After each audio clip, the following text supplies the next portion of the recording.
BBOR Black Box Online Radio, coming to you from West Virginia. BlackBoxNed88 on Instagram for the bonus podcast. And just a quick reminder, every Monday is Zodiac Mondays. Wednesday is an Ask Me Anything. That's an AMA, so please drop your questions below for things that you would like discussed here on the show. And Friday is an Anything Goes. Any subject is fair game, mostly talking about true crime, serial killers, the Zodiac Killer, but any subject is welcome. All right, so please share some ideas in the comment section about what you would like to hear about on this channel, and let's get started. All right, hello everybody. Today is Wednesday, time for the AMA. That is the Ask Me Anything, where I respond to your questions and comments. We go through the material together and we have a discussion. And as you can see from the title here, the focus of today's episode will be all about the Black Dahlia mystery, maybe the most intriguing, famous, popular, and even bizarre unsolved murder of the 20th century. And in addition to responding to a lot of your questions and comments about the Black Dahlia, I would also like to answer some things from last week's Zodiac Monday segment.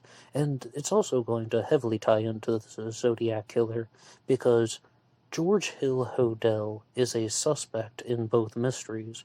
Mostly through the efforts of his own son, Steve Hodel, he has been accused of being the Black Dahlia Avenger, as well as the Zodiac Killer. But before we truly begin, I would like to remind you guys that I am also the host of the program AstroPsych 400, a different YouTube channel, really, and you can listen on here for free, AstroPsych 400. Some people were saying that they use this program, BlackBoxOnlineRadio, as a way to fall asleep at night, and I thought, why not create a podcast specifically customized to help people fall asleep? And you can get that on the channel AstroPsych 400. And please like and subscribe. And a great way to help out both channels is to go over to Amazon.com and have a look at the book Killer on a White Horse by me, Ned DeHaan. It is a novel, murder mystery, inspired by the Zodiac Manson connection, but it is indeed fictional. However, who doesn't love a good mystery? And there is always the TeeSpring page. Feel free to have a look at some of the merchandise, and remember, being weird is not a crime. So, the first thing that I would like to answer from the last Zodiac Monday segment is a question from James Whoever, who says, "Am I missing something? It appears that there's new news related to the Zodiac Killer based on the cover that you used for that episode, yet I'm not hearing anything." The thumbnail for that episode was from a website that was promoting the suspect, George Senda. He was from Pittsburgh, California, and that is right, Pittsburgh, California, not Pennsylvania. And that was a graphic that had been created by their website. And the person in that photo is indeed George Senda, and that's simply the way they chose to present it. And because of the title of the episode was a Zodiac Killer News Report, I wanted to respond to several different pieces of media. I was never intending for anyone to think that I had found the Zodiac Killer or that it was my own creation. No, that was someone else's doing. And again, it was just a different website was promoting a Zodiac Killer suspect. Now, that suspect in question, George Senda, I think was absolutely not the Zodiac Killer. For starters, he had absolutely the wrong body type, and maybe some info that I did leave out that was also included at the end of their post on him, their reasons why they thought he was the Zodiac Killer, is that he was actually a very large person. In addition to being 6 feet 3 inches tall, he was 6'3", and he was also a little bit obese, and they even have an older photo of him in his younger years where he still has the weight on. And I think that the Zodiac Killer is probably someone who was 5 feet 8 inches tall to 6 feet tall, and perhaps around 210 pounds, maybe 200, maybe 220, in that range. So I think that George Senda would definitely have been too big to be the Zodiac Killer. And the honest version that I would, the honest version of events that I would like to share with you is, I think there's a 90% chance that that article was just a joke, a prank, a hoax, a ruse. It wasn't a serious article promoting a Zodiac suspect. It was somebody trying to promote a YouTube channel, and they presented it like they were very serious about it. But there was also one point where they called the Zodiac killer a skilled writer or something like that. The Zodiac wasn't a skilled writer. The letters and even the ciphers are filled with mistakes, spelling errors. How about that? All the misspelled words. And sometimes there are even things that don't completely make sense, or the true meaning isn't revealed. Like, why did the Zodiac always spell paradise Paradice? And it's just guesswork. Oh, the Zodiac was a confusing writer, but skilled? No, no. I mean, I'm definitely not seeing anything of Shakespearean proportions in the Zodiac's creations. But that's just my take on the subject, and I got that image from the George Senda WordPress, and you can also read that for yourselves, but that was something that they had created.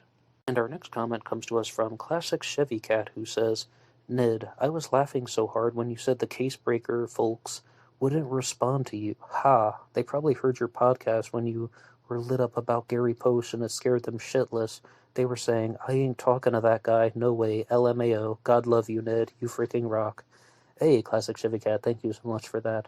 Oh yes, in the most recent episode, I was talking a lot about the Zodiac killer suspect Gary Francis Post, who is heavily promoted by the Casebreakers, and also Dale Julin, who is associated with them. Dale Julin, I believe, will be releasing a book called Catching Zodiac in the near future, and the Casebreakers is a group of researchers who have a documentary coming out about their Zodiac killer suspect Gary Francis Post, and when they issued their initial press release in 2021, I was indeed very much opposed to their entire research process, and I found it almost childish, to be honest, and I went off on some giant tirade about that here, and I have numerous episodes about Gary Francis Post now, including some of these AMAs, so if you'd like to hear all about that, you can find things on this channel, including the Zodiac Gary Post AMA, where I respond to all of the questions and comments on that suspect, but I was horribly critical of the Casebreakers, and I did write to them. It's like, alright, finally, I'm going to write to you guys. I would like to hear a comment from you. If you have anything to say, if you think that I'm mistaken and you want to persuade me, you can always give me anything that you would like to share for Black Box Online Radio, and I'll put it out unedited, uninterrupted, but they chose not to respond. Now, are they even aware of my criticisms of them? If it is true that they have 40 people in their research group, I'm sure that someone probably heard that initial podcast that I did on Gary Post, which was called Zodiac Killer Gary Post Full Breakdown, and I'm sure someone in that group would have heard it, but I heard on another YouTube channel that they don't actually have 40 people in the group, that it's actually a much smaller group, and that is also something that isn't completely true. But anyway, that's their business. And moving on to the questions and comments about the Black Dahlia. First, I wanted to talk about the Black Dahlia mystery because I received a comment from Carl Carras on last week's Anything Goes Friday, when Carl says, interesting as always, I always like to keep an open mind when it comes to conspiracies, try to find whatever seed of truth might be there. For Black Dahlia, I think you'd enjoy Black Dahlia Red Rose. It solves the case for me. I went through all the Hodel stuff, then this extremely well-documented book came along and dispelled everything else. One more time, Black Dahlia, Red Rose, and I really do have to give credit to Carl, because he got me thinking much more about that, and I wasn't familiar with this book, so I went over to Amazon.com, and of course you can go there and look at wonderful books like Killer on a White Horse, but I was looking for Black Dahlia Red Rose, The Crime, Corruption, and Cover-Up of America's Greatest Unsolved Murder, and it is written by Pew Eatwell. That's right, Piu is the first name. I hope I'm pronouncing that correctly. Pew Eatwell, Eatwell. I'm not sure if that's a nom de plume or not. But anyway, I would like to read the description for you, and I think it's also a great introduction into the Black Dahlia murder. With startling new evidence, this gripping re-examination of the Black Dahlia murder offers a definitive theory of a quintessential American crime. Los Angeles, 1947. A housewife out for a walk with her baby notices a cloud of black flies buzzing ominously in Lymet Park. An unsightly object is identified as the mutilated body of Elizabeth Short, an aspiring starlet from Massachusetts who had been lured west by the siren call of Hollywood. Her killer would never be found, but Short's death would bring her the fame she had always sought. Her murder investigation transformed into a real-life film noir, featuring corrupt cops, femme fatales, a gunslinging gangster, and hungry reporters, replete with an irresistible and legendary moniker adopted from a recent film, The Black Dahlia. For over half a century, this crime has maintained an almost mythic place in American lore as one of the most inscrutable cold cases. With the recently unredacted FBI file, newly released sections of the LAPD file, and exclusive interviews with the suspect's family, relentless legal sleuth Pew Eatwell has gained unprecedented access to evidence and persuasively identified the culprit. Black Dahlia Red Rose layers these findings into a gritty cinematic tale, as Eatwell chronicles among the first to arrive at the grisly crime scene was Aggie Underwood, the tough-as-nails city editor for the Los Angeles Evening Herald and Express. Meanwhile, the chain-smoking city editor of the Los Angeles Examiner, Jimmy Richardson, sent out his own reporters. Eatwell reveals how, through a cutthroat race to break the news and sell papers, the public image of Elizabeth Short was distorted from a violated beauty to a man-crazy delinquent. As rumors of various boyfriends circulated, the true story of the complex young woman ricocheting between jobs, lovers, and homes was lost. Instead, kitschy headlines tapped into a wider social anxiety about the city's girl problem, and Short's black chiffon and smoldering gaze became a warning for loose women coming of age in post-war America. Applying her own background as a lawyer to the surprising new evidence, Eatwell ultimately exposes mentally startling clues to the case that have never surfaced in the public, from the discovery of Elizabeth's notebook, inscribed with the name of the city's most notorious and corrupt businessman, to a valid suspect plucked from the hundreds of confessing Sams by a brilliant, well-meaning doctor. Eatwell compellingly captures every big break in the police investigation to reveal a truly viable resolution to the case. In rich atmospheric prose, Eatwell separates fact from fantasy to expose the truth behind the sinewy networks of noir-tinged Hollywood. Black Dahlia Red Rose at long last accords the Elizabeth Short case its due resolution, providing a reliable and enduring account of one of the most notorious unsolved murders in American history. And one more time, Black Dahlia Red Rose is available on Amazon.com. And this again was just brought to my attention by Carl in the comments section. I would definitely like to read this book in the future and do a full examination and look at the suspect in question. And I'm fully willing to admit that my world into the Black Dahlia is completely through a different suspect, George Hill Hodel. I began learning about him because of the Zodiac killer mystery, and he's also a Zodiac killer suspect as previously stated, but I actually saw his son, Steve Hodel, on the television when I was a teenager, and he's telling all the reasons why he thought his father was the Black Dahlia Avenger.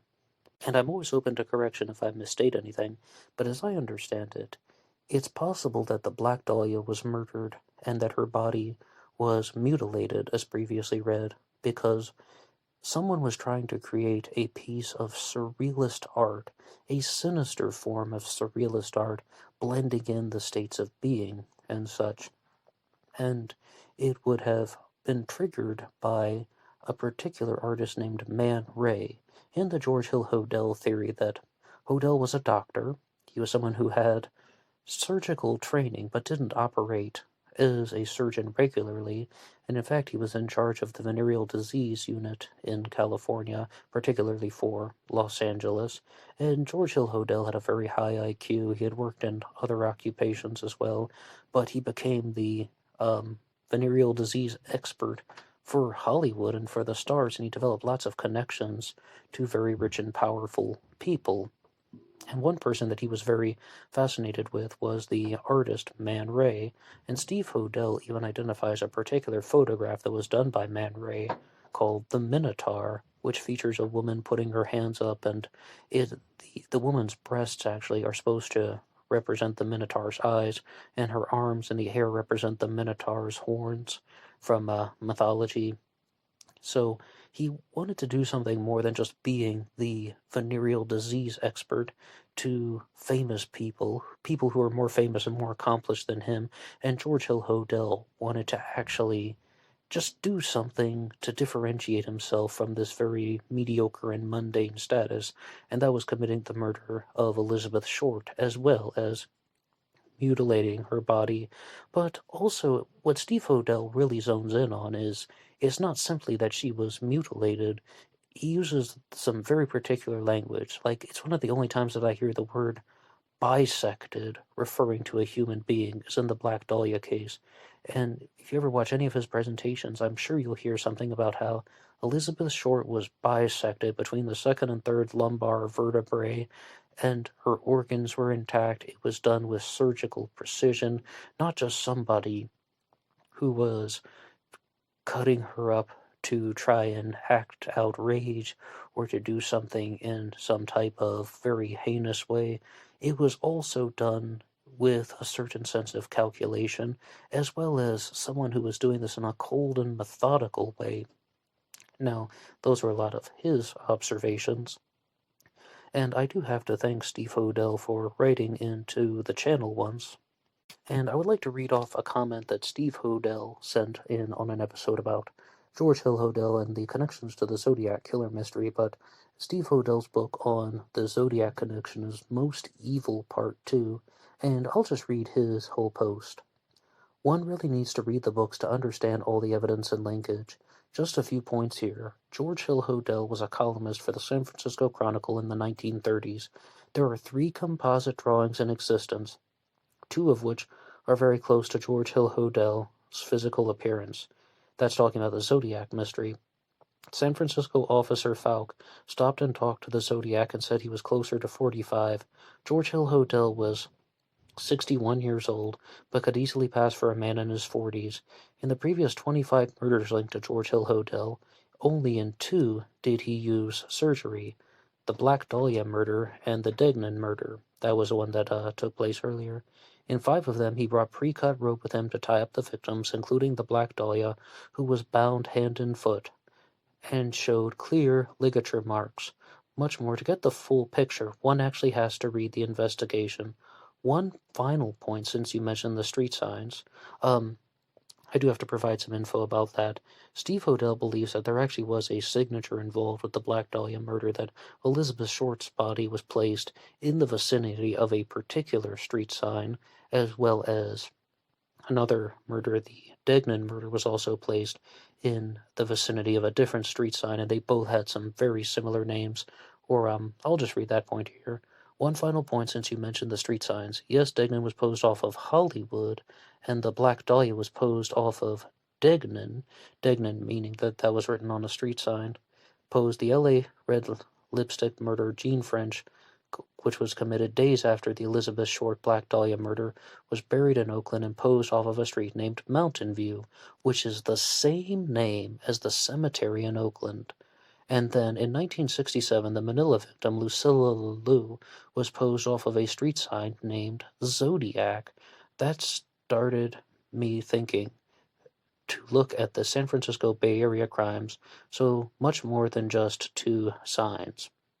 And I really do have to appreciate Steve Hodel writing into the channel, and I have read off that comment once before, but I feel it's only appropriate to do that in this Black Dahlia episode, and I hope that point was clear, that he believes that the bodies were placed near certain street signs that had some type of interlocking meaning, and that the murder of Lucilla Lou took place in the 1960s, 1967 actually, and I have a full episode about her here on this channel. She was known as the original Chop Chop Lady, because after the murder of Lucilla Lou, other women in the Philippines were not only murdered but also dismembered in the Chop Chop murders.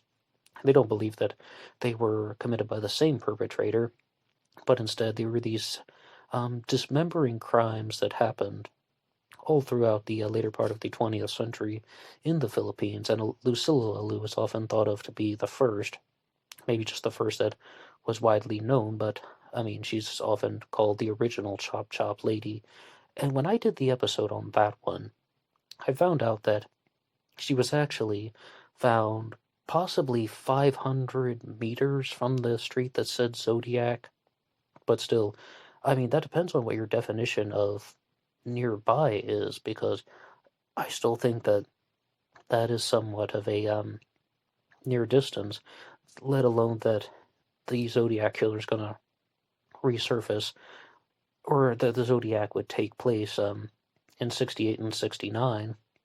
And you have George Hill Hodel in the Philippines, someone who gets accused of a very high profile dismembering murder, the Black Dahlia in the 1940s, and then there's another dismembering murder happening also nearby where he lives, Lucilla Lalu. I really have to admit that that would be an enormous coincidence. Crazier things have happened. Anything is possible. And you heard what Carl said in his comment, that he was a big believer that George Hill Hodel was the Black Dahlia Avenger. However, it also seems that he had somewhat of a reversal after reading the Red Rose book, which is something that I would love to do. And we have a comment that was responding to that post from Steve Hodel that was written by Shamnungus Dungus that says, Steve Hodel, just wanted to thank you. New to this case, but have been reading up into it nonstop. Your work is amazing, and proving the things that you have are inspiring. The links between George Hill Hodel and the Zodiac are so captivating. I truly hope you make more headway in this case. I would love to know the identity of the Zodiac. And Steve Hodel also shared something with me in the comment section about how to approach his material when he says, if you are interested in an accurate telling of the Hodel story, then I would recommend the podcast Root of Evil, which I did extensive interviews with and is 95% accurate. A Root of Evil, I believe that was the one that was hosted by his grand nieces. That's the one that's hosted by the daughters of Fauna Hodel, who was the niece of Steve Hodel. You can also search my website and blog at stevehodel.com/blog using keywords in the search box on any subject. Contains more than a decade of blogs on all subjects. But the real thing I wanted to share with you guys is the suggested reading order for Steve Hodel's books is to read Black Dahlia Avenger 1, then Most Evil 1, Black Dahlia Avenger 2, Most Evil 2, Black Dahlia Avenger 3, and then so on. And there should be a new book coming out soon by Steve Hodel, if it's not out already, called The Early Years, talking about some possible crimes that George Hill Hodel could have committed before the Black Dahlia case. There's also a very famous story going around about how Steve Hodel found two photographs of Elizabeth Short and George Hodel's possession, and then that really opened up a lot of doorways for his investigation. But some people simply think that the girl in the photographs is not Elizabeth Short, and that the fact that George Hill Hodel was the Black Dahlia Avenger was a guarded family secret in the Hodel family. And in some other comments here on YouTube, I had the opportunity to discuss the miniseries I Am the Night with Steve Hodel briefly, and I saw it a little bit late. It came out in 2019, and it aired on TNT, and then it was put out on Hulu.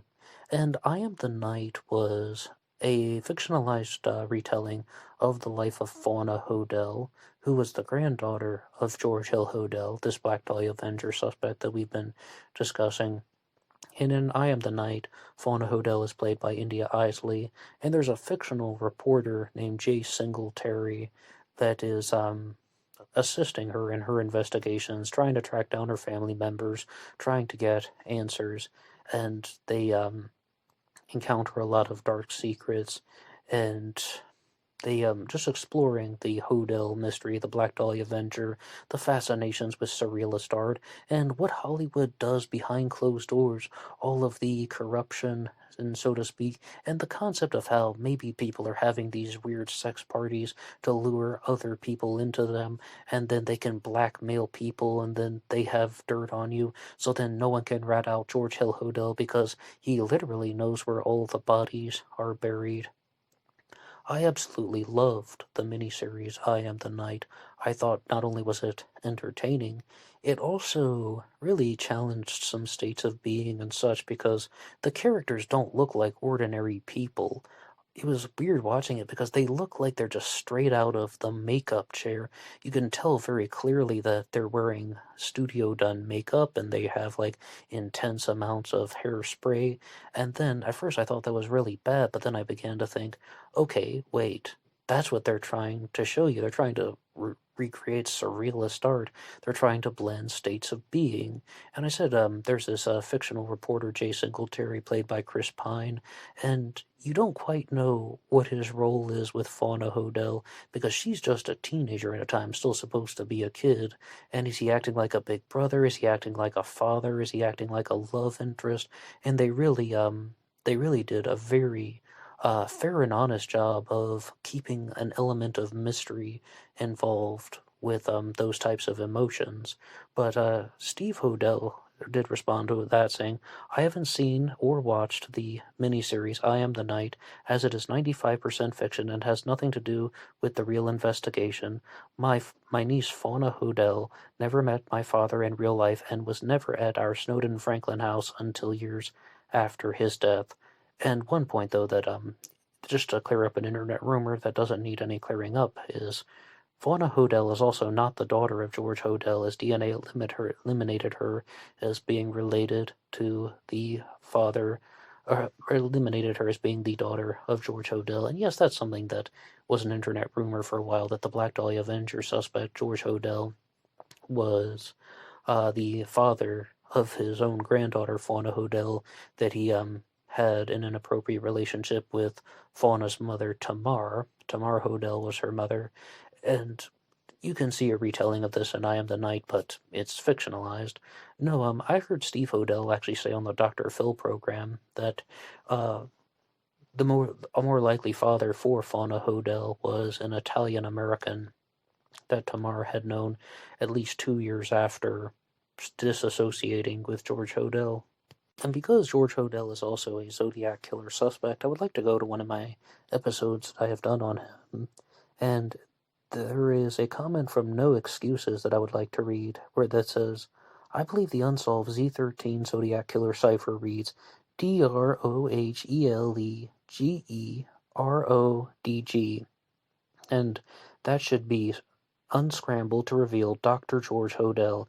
If you use the key of the recently solved 340 cipher, you will see that the first two letters read D and R, which made me look up any doctor related to the case, and then I found his name, and his name fit perfectly into the code.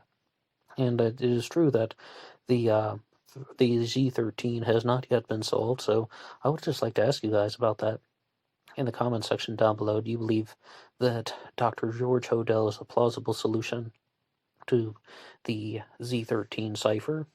But believe it or not, somebody else, longtime BBOR listener Rick Hansen actually, has provided a different solution to the Z13 cipher, and I'll read off his comment saying, this is on a different episode, mind you. I don't think these two people crossed paths, and he's also going to get a similar solution, but I would just like to read this to you.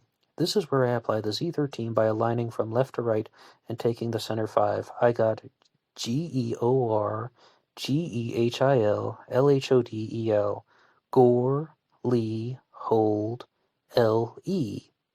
Now, is that George Hill Hodel, or is that Lee is spelled LEIGH? And Rick even says, HMMMM. So now, does that actually mean George Hodel, or does that mean Lee Allen? So I'll read the rest of the comment here. So it would not be unexpected for this theory to be proposed, despite the outlandish nature of it. It seems almost pre-written in a way, as odd as that sounds. When was the first time this theory was proposed? Actually, I think that's your own solution there, Rick. Also, maybe the Z had heard about this and was a sort of acolyte of sorts. It's quite possible. The word gore, I wouldn't be too surprised, but if that were used in one of these ciphers, gore, Lee, hold, LE, what is that, law enforcement? I mean, it could also just as easily be EL if that had some type of meaning, or EL could be another way of saying Lee. And one more time, if you would like to hear more episodes about George Hill Hodel as a Zodiac killer suspect, I've covered it in a couple different ways. You can get the old gray box recording Zodiac killer George Hill Hodel. You can also see one of the black box recordings with those wonderful snowflakes called Zodiac killer Steve Hodel Theory. And even the more recent ones talking about the life of Fauna Hodel. I did 3 episodes on her. One was responding to the miniseries I Am the Night, and I did a 2-part response to Fauna Hodel's own book, One Day Shall Darken. And it's a fascinating book because Tamar Hodel was George Hodel's daughter, and he was accused of sexually assaulting her, and they had a trial in 1949. And then Tamar Hodel completely disassociates from George Hodel, and most likely she got pregnant with Fauna Hodel in or around 1951, but no, as Steve Hodel said very clearly, Fauna Hodel was not the daughter of George Hodel. So Fauna Hodel is growing up without a father, more or less, and she's being raised by an African-American woman named Jimmy Lee Greenwade, and she is under the impression that she's half black, that she was put up for adoption because she is half black. Her father is just some unidentified NMA, Negro male adult, forgive my language. But I would like to just share one thing with you because I think that everybody who has experienced this will know exactly what I'm talking about. But then Fauna Hodel gets in touch with her biological mother Tamar on the phone, and she says something about her African-American father, about how she's mixed race, and she spent her whole life believing that she's mixed race. Everybody tells her that she's too fair-skinned to be half-black, and her adoptive mother, Jimmy Lee Greenway, just says, "One day shall darken," hence the title of the book. And Tamar Hodel tells Fauna Hodel, "No, you are not mixed race. Your father was not black, he was white." And what Fauna said in the book was, she said her body got hot and cold at the same time, and her fingertips turned white. And I think everybody who has experienced that will know that exact emotion, hot and cold at the same time, and her fingertips turned white. But I think that it's a little bit more difficult to describe if you haven't had that exact type of experience. But there are lots of different perspectives on not only the Black Dahlia Zodiac connection, but the entire Black Dahlia mystery in general. And because I read off one book description from Black Dahlia Red Rose, I would also like to read one from Severed, The True Story of the Black Dahlia, which is another take on the subject by John Gilmore. Once again, that is available on Amazon.com. The grisly 1947 murder of aspiring starlet and nightclub habitué Elizabeth Short was known before her death as the Black Dahlia, and as the decades have passed, she has transmogrified from LA's crime of the century into an almost mythical symbol of unfathomable Hollywood Babylon film noir glamour cum sordidness. Wow, this person likes to use complicated words. It is somehow fitting that the author John Gilmore should be the one to unravel the multi-layered mystery of this archetypal Los Angeles slaying as it begins to take place in the collective memory somewhere next to Bluebeard and Jack the Ripper, a cautionary tale about the pretty girl who came to Hollywood to be a movie star and wound up in a dirt lot hacked into. But here's one point, though, that I would like to challenge about that. I think with the story of Elizabeth Short, in the contemporary sense, nobody blames her. Yes, of course, maybe there were articles in the past which Pew Eatwell had talked about that were trying to vilify her, or they're trying to make her out to be some type of harlot, or that somehow it's her fault. Maybe that did happen in the past, but I believe in the 21st century, nobody is trying to vilify Elizabeth Short and trying to make it seem like this was her fault. She was murdered. She was a victim. End of story. And I mean it. End of story. she didn't ask for that to happen to her. And I also would have somewhat of a challenge to how the Black Dahlia is in line with stories of Bluebeard and Jack the Ripper, because I think that there's such a high chance that the Jack the Ripper hoax theory is actually true. And yes, of course, Bluebeard is a little more legendary, but the Jack the Ripper hoax theory, it seems to have somewhat of a plausible merit. The idea that there actually were multiple perpetrators in the Jack the Ripper case, and they were connected through the pieces of writing, particularly the Dear Boss letter, the Saucy Jack postcard, the From Hell letter, and so on. And that, I mean, the Zodiac killer mystery, the hoax theory is a little bit more difficult to establish. But anyway, Bluebeard is, if I recall from that story as a kid, I haven't read that thing in 30 years almost.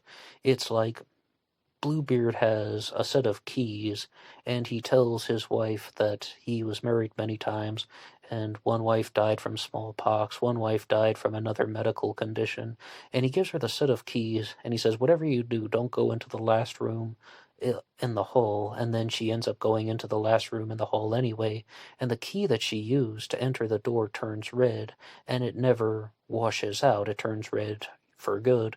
And when she enters into that room, she sees that there are the corpses of the women who were Bluebeard's previous wives, and he had strangled them all, and that he had murdered them, and the key won't turn red, she gets busted, and that's all I can really remember. As I said, it's been a very long time, but it is a cautionary tale about a pretty girl. With the Black Dahlia case, I don't think it's completely there yet, because I think so many people simply want to uncover the truth. They're not only trying to use it as a type of twisted story about Elizabeth Short. I think they are simply viewing it as an unsolved mystery. Something terrible happened to her, and they want answers. The Black Dahlia murder, unlike such earlier headline-grabbing cases such as the St. Valentine's Day Massacre and the Lindbergh kidnapping, was the first case to command the attention of the post-war America with its stark carnality. In hard-boiled yet haunting prose, Gilmore tells several previously unrevealed stories at once, each filled with its own bizarre elements through which the book transcends the true genre and becomes literature.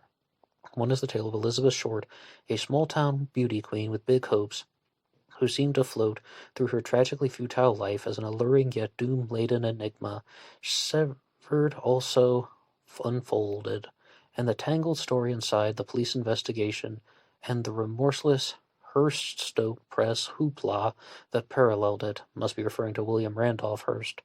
Gilmore reveals the twisted psychology and down-and-out life story of the murder suspect, as well as the startling circumstances of the suspect's indirect confession, wherein he fingers his female impersonator pal as the purported killer. Severed is the first non-fiction book to offer a documented solution to the Black Dahlia case, as endorsed by law enforcement and forensic science experts. In the last 50 years since the murder, the term serial killer and behavioral profiling have moved from FBI jargon to essential archetypes of the American cultural landscape, crossing the nebulous bonds of streaming series, books, and blockbuster movies. Now that the reader can put a face on Elizabeth Short's killer through Gilmore's relentless spade work, this person does like odd phraseology. The spectral luster of this spectacular unsolved murder in American crime history seems not diminished but enhanced. Ultimately, John Gilmore boils down its undying allure to this haiku-like equation: the pale white body severed in two and left for the world to view. Her name, Black Dahlia. Well, did you notice something in that? Something that was exactly the same as Black Dahlia Red Rose. This person claims to have a suspect, and they will reveal the suspect in the book. Well, are they both identifying the same suspect? I mean, not everybody can be right. Steve Hodel also is very clear that he has his own suspect in the Black Dahlia mystery, and that is Elizabeth Short's, his presumed killer, George Hill Hodel. His own father is his suspect, Steve Hodel's suspect. So, with all these unsolved cases, whether it's Jack the Ripper, the Zodiac Killer, D.B. Cooper, and the Black Dahlia Avenger, not everyone can be right all the time. And it seems like there are also a lot of people putting their theories into books and trying to promote them. But I definitely cannot expect that they all came to the same conclusion. I would definitely like to first start with Black Dahlia, Red Rose, and then move on to Severed, and I want to know more about this, and I can always ask this as a challenge question. Is there something about the Black Dahlia case that you find extremely compelling, or do you just have a question that you would like answered about the Black Dahlia case? And the final point that I want to share with you is something I actually saw in a short film about the disappearance of Elisa Lam from the earlier parts of the last decade. And Elisa Lam was the girl who went missing in the Cecil Hotel and then was found dead in the water tank on top of the hotel. And they made this Chinese film that was done partly in Chinese, partly in English. And this girl named Mandy is going to the Cecil Hotel to film the scenes to try and promote a media business. And then she ends up having a conversation with Elizabeth Short, and then she also has a conversation with Elisa Lam, or some physical interaction with her. I believe she's actually just with Elisa Lam in the water. And it's a very odd film because they actually had the opportunity to film in the Cecil Hotel. And I think Elizabeth Short was just meant to pay respect to the victims, showing respect to people who are involved with these true crime cases, because this girl Mandy has to learn all about how she wants to do this for profit. Then she realizes, hey, that's disrespectful to victims like Elizabeth Short and Elisa Lam. But the difference is, though, we know that Elizabeth Short was murdered. We aren't completely sure if Elisa Lam was murdered. I personally believe that she died as the result of an accidental death. But that movie, that short film that featured Mandy researching the death of Elisa Lam, did only provide one valuable thing, that there could actually have been someone standing outside the elevator in a different position that no one had thought about, and someone was actually talking to Elisa Lam through the elevator walls. It was interesting all the same, some food for thought and a theory, but it did indeed feature Elizabeth Short, the Black Dahlia. I also need to say in conclusion that I have not seen that movie that they made about the Black Dahlia in the early part of the new millennium, but I heard it wasn't very well received. But even the Red Rose book at the beginning was talking about it, that there's a Black Dahlia movie that came before the book. I again said it didn't get the best reviews, but I would still watch it at some point. What do you have to say about the Black Dahlia? What do you think about George Hill Hodel as a Zodiac killer suspect? And what do you think about people selling for-profit books? You can weigh in the comments section down below. Anybody can write the show at BlackBoxOnlineRadio at AOL.com. You can also get in touch with me on Facebook. My personal Facebook is in the description box, as well as Black Box Online Radio has its own Facebook page, and of course, BlackBoxNid88 on Instagram. And I will see you over there for the bonus podcast.